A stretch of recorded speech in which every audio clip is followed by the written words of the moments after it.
Hello दोस्तों, कैसे हो आप? I hope you are doing well.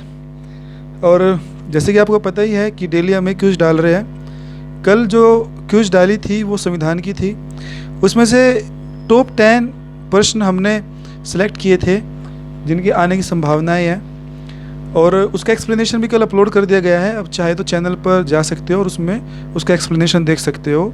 और हर प्रश्न को सभी डायमेंशन से उसका एक्सप्लेन किया गया है, और उसका जो मैक्सिमम जितने भी एमसीक्यू बन सकते थे उसको उस हिसाब से एक्सप्लेन किया है। तो आप चाहे तो एक बार उसका एक्सप्लेनेशन देख सकते हो।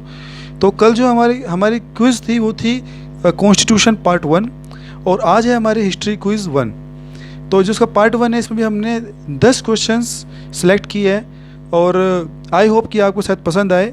तो इससे पहले कि हम क्विज स्टार्ट करें तो आप अपने हाथ में एक पेन और एक पेपर अपने हाथ में रखें, और सबसे पहले आप 10 प्रश्न को देखें। उसके बाद अपना जो आंसर है आप कमेंट बॉक्स में टाइप कर सकते हो।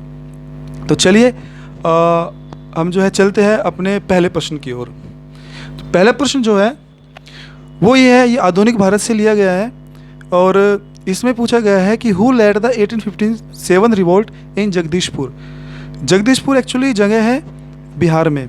तो ये पूछा गया है कि 1857 की जो क्रांति हुई थी जगदीशपुर से किसने उसको लीड किया था, नेतृत्व किसने किया था जगदीशपुर से।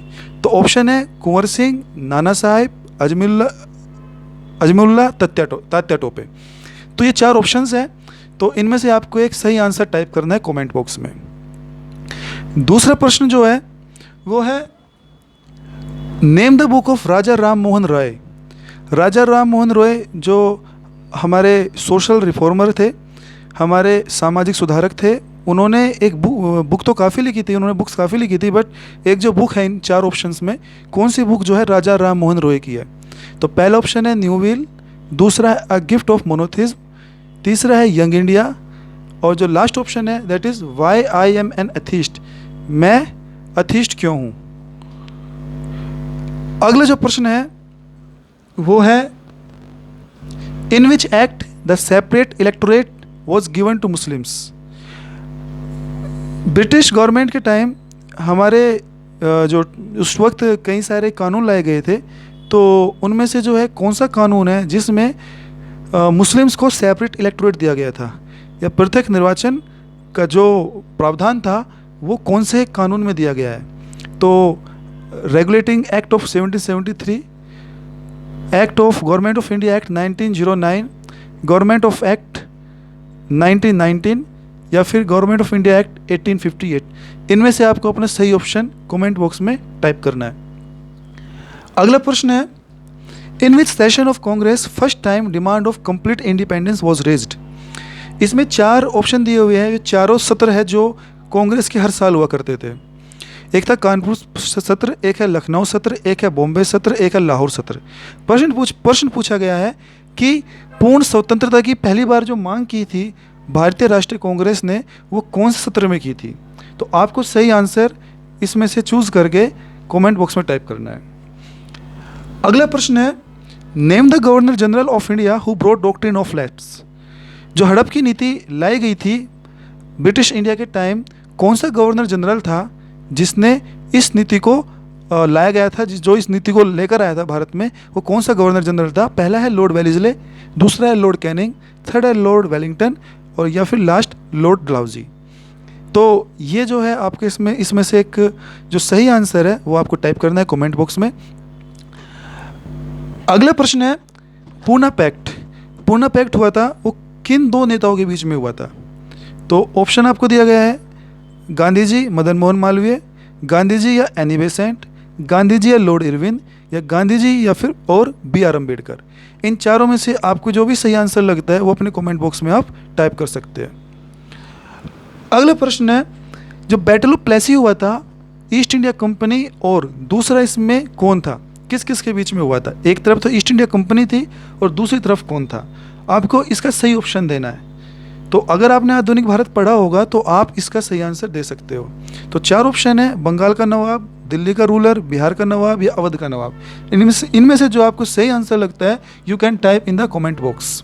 Next question is, name the president of INC during Bengal division. जब बंगाल का विभाजन हुआ था उस वक्त भारतीय राष्ट्रीय कांग्रेस का अध्यक्ष कौन था? जो अध्यक्षता की थी भारतीय राष्ट्रीय कांग्रेस की वो किसने की थी जब बंगाल का स्प्लिट हुआ था, बंगाल डिवीज़न हुआ था? तो पहला है राजेंद्र प्रसाद, दूसरा दादा भाई नौरोजी, तीसरा महात्मा गांधी या फिर लाला लाजपत राय। इनमें से आपको सही ऑप्शन बताना है।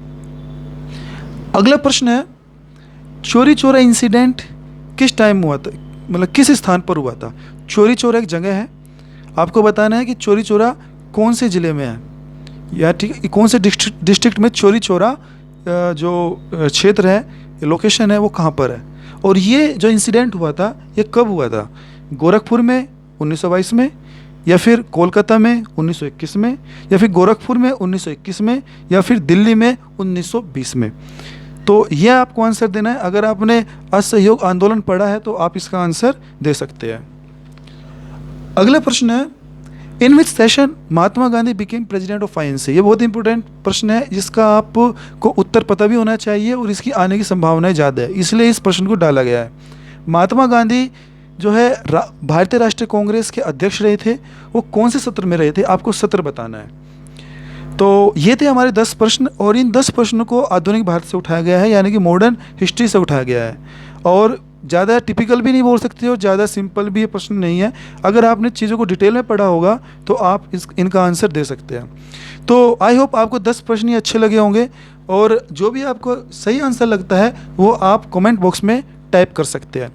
तो ये थी हमारी हिस्ट्री क्विज़ पार्ट 1। इसका जो एक्सप्लेनेशन है वो कल शाम तक का अपलोड कर दिया जाएगा, और पूरी डिटेल के साथ हर एक ऑप्शन को डिटेल में एक्सप्लेन किया जाएगा, और आपको सभी डायमेंशन से ये हर प्रश्न को जो सभी डायमेंशंस है उसको कवर करके आपके सामने रखा जाएगा। तो कल तक आप वेट कीजिए, कल शाम तक आपके जो एक्सप्लेनेशन है वो अपलोड कर दिया जाएगा, लेकिन तब तक आप अपना जो सही आंसर है वो कमेंट बॉक्स में टाइप करते रहिए। और आप कोशिश कर सकते हो कि आप बुक का रेफरेंस ले सकते हो, बुक में देखकर भी आप आंसर दे सकते हो। तो मिलते हैं अगली क्विज़ में। अगली क्विज़ जो हमारी होगी वो भूगोल की होगी, ज्योग्राफी की होगी, और वो जो है कल तक अपलोड कर दी जाएगी। तो ठीक है, फिर आई होप आपको ये क्विज़ अच्छी लगी होगी। तो I am waiting of your answer. आप कमेंट बॉक्स में अपना आंसर डालिए, और आपका जो है कल शाम तक आपकी जो आंसर का एक्सप्लेनेशन है वो अपलोड कर दिया जाएगा। चलिए फिर मिलते हैं नेक्स्ट क्विज़ में। Thank you.